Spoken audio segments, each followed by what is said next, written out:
This is Navigating the Middle Market, a podcast by Pitcher Partners that tackles the make or break moments every successful business leader faces when taking your business to the next level.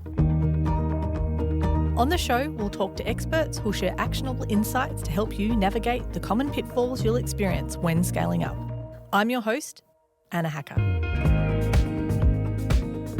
Today we're chatting with Daniel Byrne. Dan is a partner here at Pitcher Partners Melbourne with over 3 decades of commercial business experience. He has a deep understanding of business needs at all stages of a company's life cycle and has worked extensively with business owners and family groups, providing financial analysis, strategic planning and business advisory services. In this episode, Dan will outline the critical strategic, financial and personal lessons that business leaders need to learn as they take their business to the next level. He'll explain how to identify the right time to scale up, how to spot if you're trying to grow too quickly, and the best ways to prepare yourself and your business for change. Let's jump in. Hi, Dan. Welcome to the show. Thanks for having me, Anna. Good to be here. Not a problem. So, getting into the most important question, how do you know when your business is truly ready to scale versus they're just experiencing a temporary growth spurt? It's a good question. It's probably something business owners only realise after the fact. But based on what I've seen and talking with successful business owners, it's largely driven by revenue and sustained revenue. So they have experienced growth from whatever size they have been, and that sustained growth has given them confidence to really invest and go to the next level. With that increase in revenue, there's normally been positive feedback from customers, suppliers and the industry, which again has given them confidence to invest, because with growth normally there needs to be a change, and with that change comes investment, whether that be new systems, people, raft of other things. So it sounds like potentially it is a bit of a leap of faith, but hopefully you get a bit of positive feedback as you're scaling up at that point. It is, yeah. And if you're talking with all of our clients and those that have been successful and have large businesses over generations, and it's really enjoyable listening to their stories and how they got to where they are. And you hear those stories of the leap of faith and the effort that they've put in and the help that they've had along the way. And really they are courageous people. They're entrepreneurial and they do back themselves and have that leap of faith. And it's great when you hear that that's been successful for them and their families.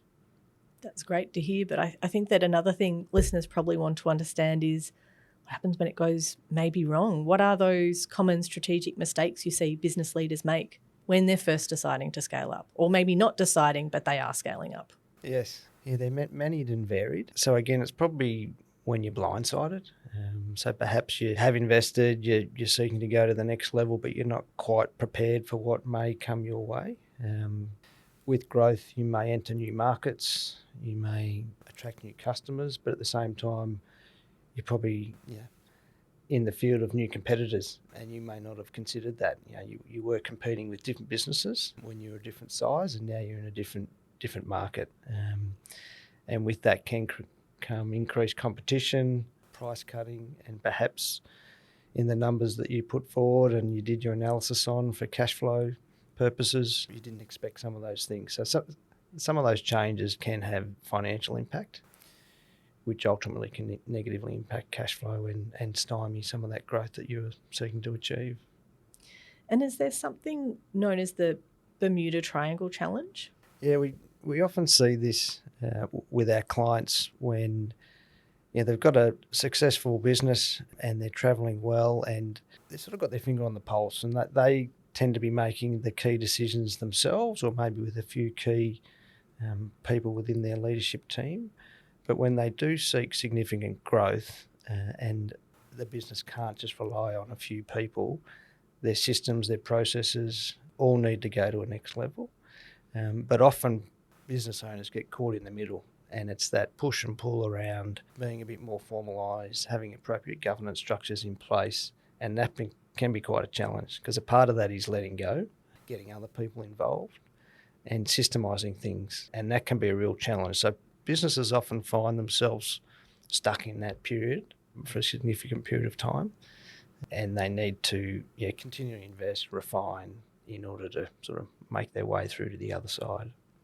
And often they may not even realise they're in a bit of a rut, or they're stuck because they're not maybe asking for external advice or asking people what's going on here and maybe how can we uplift here. That's right, yeah. And sometimes depending on the business and what they're seeking to achieve, that may be where they're bringing in external executives. And often with a family business, that can impact culture and the way that the business has been run. And we often see that can be successful, but we've seen lots of examples where it hasn't been. And the business has realised that after a period of time and then sort of changed tack and then, no, we don't want to go down that path anymore. We can continue to grow and be successful and make a really good financial return for the family and the owners. But going down that path wasn't for us. So you can come back.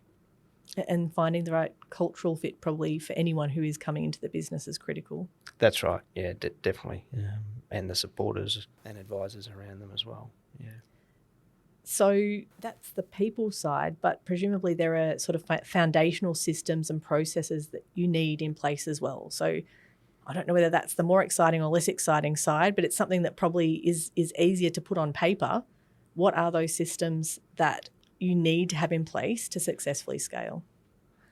Well, being an accountant, obviously a financial system is pretty important and critical for making sound financial decisions. We often hear from business owners, they have key metrics in the back of their mind that they sort of continually refer to understand how their business is tracking. But as business is becoming more complex, things are speeding up, there's uncertainties, and there's so many different data points. Sort of cutting through the noise is really important. And as you begin to grow and there's more people involved in the business and it's not just a few people, having access to reliable data and financial systems is critical. And with the technology that's out there and available today, it's amazing what people have access to, but it's really important in making sure that the backbone and the data that's going in is accurate, so then the information that you hopefully have at your fingertips is reliable and you can make really informed decisions. So presumably there is a point where Excel spreadsheets are not enough. And as much as you're an accountant, I'm guessing you like to get proper systems in place pretty early on to get that data and so that you can know when you're successful. Yeah, there wouldn't be a day go by where the typical accountant wouldn't open up Excel and have a bit of a play around in there. And also our clients, and a lot of reports are extracted into Excel. But what we're seeing more commonly is systems themselves having intuitive reports, and often things like Power BI being put over the top because most businesses have more than one system, and it's getting the data from each of those systems and combining it in a way that's helpful and useful for decision making. So we're seeing Power BI become another common tool that's used regularly, and with real-time access to systems and the data, you can basically open up a report and you're looking at live data, which is fantastic. And we've sort of seen some examples recently where some business owners with technology, they can be away from the business, whether that be overseas, and they can still see how it's performing, and again lean in and make decisions and guide people, which is fantastic. But the other thing it's doing is, well, if I can do this from overseas, maybe I can stick in the game a little bit longer, and it's sort of impacting maybe succession planning and those sorts of things. So it is interesting what technology is enabling across our client base. That's a really interesting perspective, that the technology is actually not necessarily taking away from that role, it's actually allowing the role to continue. Yeah, that's right. And so then from a financial perspective, what are the biggest lessons that leaders wish they knew about growth funding? Because presumably, you've got the leap of faith or you've got the strategic plan to grow. The finances are the thing that sometimes can be an issue that you haven't thought of maybe. Yeah, I think when you're growing and building something and taking it to the next level, it's extremely exciting. And you can get caught up in that excitement, and growth is a journey and can come in many opportunities, but we sort of have seen over the years the importance of the right growth. So again, revenue may grow significantly, but that might be unprofitable revenue. Everyone would have heard the term cash is king. So you might have a profitable business, but it may be generating negative cash flows, which may strain the business and ultimately mean that it won't survive. So the right growth is really important. Growth can bring risk to a business. You may expand into different markets where you don't have the skill set and the experience. Growth often brings compliance requirements that perhaps you weren't aware of, and that again can catch you off guard. They can impact financially, which might mean that you're putting your financials under strain, banking covenants, those sorts of things. And again, the diversified growth and not having growth with key customers or clients, again, is something to consider, because if you put all your eggs in one basket and something happens, and again, your business is then geared up for a certain scale that no longer exists, you need the backup plan to sort of help navigate that challenging situation. So Dan, let's delve a little bit further into this idea of bad growth, because I think that listeners probably want to understand, why could there be bad growth? In what context do I need to be looking out for signs where this might not actually be a good thing, that there is growth occurring? Bad growth may not be the right phrase, and potentially it might be more it's not strategic, because often when you set out with a strategic plan in mind and that's successful, naturally that leads to growth. But sometimes you can get caught up with the opportunities that are coming your way, and it may be that some of those opportunities tend to lead you down a path that you weren't planning on going down without realising, because at the time there's new customers, new clients, new products, and you can easily get caught up in that, particularly when there's lots of people involved in the business. But over time you may then realise that, hang on a minute, what were we seeking to achieve and what strategic direction were we heading in? And when you reassess that, are we actually there? And that's when you can realise yourself that maybe you've gone off track and you're serving a market that you didn't intend to, and with that may come risk, which then can cause undue stress on the business, whether that's with lack of appropriate resources, whether it's doing things you shouldn't be, and ultimately you might end up being sued or in under stress that way. So I think when it's not strategic and not what you set out, it can result in negative implications and be a form of bad growth. And we have seen that across our client base, because it's natural. If things are going well and you're sort of entrepreneurial businesses and you're looking to do things and there's an opportunity, you have a go at it, and all of a sudden you may be somewhere where you didn't expect up in being it. And a lot of the time that's a positive, but it can be negative. And that's where it's always good to ask yourself, why are we doing what we're doing, and have we sought out to get to where we are? You see it in the press when there's things go wrong, and all of a sudden it's because people entered markets that they shouldn't have, and they're now retreating. So often you do see a business grow, but that growth hasn't resulted in increased financial gains and returns for the family and the shareholders, and they've retreated back to sort of the old phrase, stick to your knitting. And presumably if you have the right systems in place, as you were saying before, you can in real time see what's going on, and so hopefully you can pivot then or work out that isn't the right direction to go in. But sitting back and reflecting without data and without the systems to understand what's going on is probably really difficult. Yes, yeah, that's right. Yeah, and those systems, that leads into people systems, and sometimes a sign of heading down the wrong path is your people and is your culture changing. And when there's generations of family wealth on the line, that is obviously risky, and something that you want to manage. Mm. And so then how should business leaders think about that relationship between growth rate and profitability when they're scaling? I think one of the key, as I mentioned earlier, was linking it back to cash flow. And growth rate shouldn't be looked at in isolation. So you mentioned growth rate and profitability. So I think profitability is one of the key metrics, but coming back to cash flow and linking it to other measures, such as gross margin. Like, is your gross margin increasing? If you're growing and your gross margin's reducing, well, then there's more tied up in working capital, potential financial strain on the business. You might be negatively impacting banking covenants, so there could be pressure from the bank, a range of different things. But again, it's not just growth for growth's sake. It's looking at growth metrics along with other things as well: customer satisfaction, complaints, employee engagement. Like there's no one key metric. Again, through the systems, it's having access to data and these measures that you can put into a traffic light report, and it's sort of alerting you to things that may be cause for concern, or providing you comfort that no, things are in the right direction. You've got the confidence to keep going, keep investing, and pushing ahead.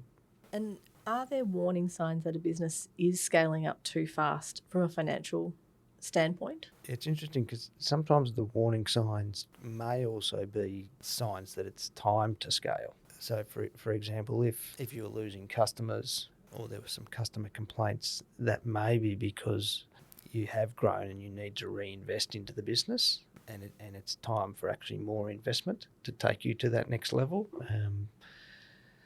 To buy new manufacturing equipment so you can produce at a lower cost, a faster rate, access new markets. But again, if the growth isn't there, but you've done those things and invested the money, and the systems and the procedures aren't there that are resulting in customer complaints, increasing costs, increasing in working capital, that you're not being able to meet those commitments, they're all signs that perhaps you've gone too early and you haven't had the solid foundation to take it to the next level. So we've talked about processes, we've talked about bad growth, good growth, but what are the most common personal leadership challenges that business owners are likely to face when they're scaling? Obviously, people and owners need resilience because they will take a number of knocks along the way. People will be critical of them. And we find amongst our client base that they're very resilient and they put in a lot of effort and hard work. Our clients are all in on their business. That's where significant wealth can be made and is made, and they'll do everything they can to protect that for themselves and their families. But one of probably the key things is trust. Often when it's you and your close family members, you all trust one another. But when your business gets to a certain size, when you need to involve others, trust is often key. And you do need to trust those that need to be involved to help you sort of step back from probably what your role may have been in running a successful business. And again, a common phrase, but begin to work on the business rather than in it. And the thing that can hold clients back from that challenge is whether they don't trust the people that are going to need to sort of take some of the reins and do what they once did. That's a learning process, and it's a little bit like that Bermuda Triangle we mentioned earlier. You work your way through it. Sometimes it's 2 steps forward, 1 step back. You may bring in people and you find that they're not suited to the culture and you need to find others. It's a bit of an exercise. But again, I think, just having that trust, finding the right people, working in the business, having the right advisors and support around you helps with all of that. Probably being honest, maybe when someone isn't the right fit, is probably important as well, I'm guessing. Being able to say, I thought that this was the right direction, or I thought this was the right person, but then it's not, and being able to admit that maybe there was a wrong path that we've gone down. That's probably hard as well for business leaders to sometimes say. Yeah, no one likes being wrong. But again, I think when clients are all in on their business and they ultimately know what's at stake, they can make those hard calls, and that's why they've been successful, because they know when they do that. Sometimes it takes a little bit longer than they would hope when you look back in the rearview mirror, but when needed, they will make those calls. And so then to build and structure that leadership team when you're scaling up, we've just talked about, the wrong fit isn't great, probably needs to be identified pretty early and can be difficult sometimes to manage. But how do you build and structure that team for scale and get it right? Maybe not the first time, but maybe pretty close to the first time. Probably not in a single way, but again, once you've got the trust that you've got the right people, again, it's going back to what are you seeking to achieve? What's that strategic direction that you're looking to head in? What's the support and the roles that you need around that? And have you got the right people in those roles to help you on that journey? And in being the right people, Are they suited to the culture that you're looking to probably hold on to? Again, because that can be challenged as a business grows. The values of the business and the family, and will they help continue the story of the business and the family and continue to create that ultimate legacy that will be sort of left for others. And again, the values is important, and it may come back to when you're dealing with a family business and you have non-family members working in there and being involved in critical strategic decisions, them being aware of what's at stake as well, and the risk to the family, who are the ultimate owners, and thinking of asset protection and other things that can be put in place to make sure that should something happen, the business and the family will survive. And I think that very early on in our conversation, you talked about sometimes the hardest thing is the business leaders who have grown a business, it's a family business potentially, having to let go and have someone else maybe take not necessarily the reins, but have some of that delegation to go to people on things that they would probably like to do themselves, but they have to trust that it's someone else. Is that sometimes difficult for business leaders to do? It definitely is. They're in their position because they have been successful, and again, they want to maintain the success of the business. And where it can be extremely difficult is where maybe they've come to that stage in their life where they do want to step back, and there's not that natural group of people to take it over who are currently within the business, and they begin to then consider, well, what next? What else? And what next journey can that business take, and whether that's bringing other people in or whether it's looking to get the business ready for sale and selling the business. They're all critical decisions that are on our client's mind at that stage of their life. And so there's lots of paths after that they can go down and navigate, but sometimes it doesn't work out and sometimes it goes wrong. And so what are the most common reasons you see scaling efforts failing or stalling? Perhaps the business and the industry that the business is in is declining, and that happens.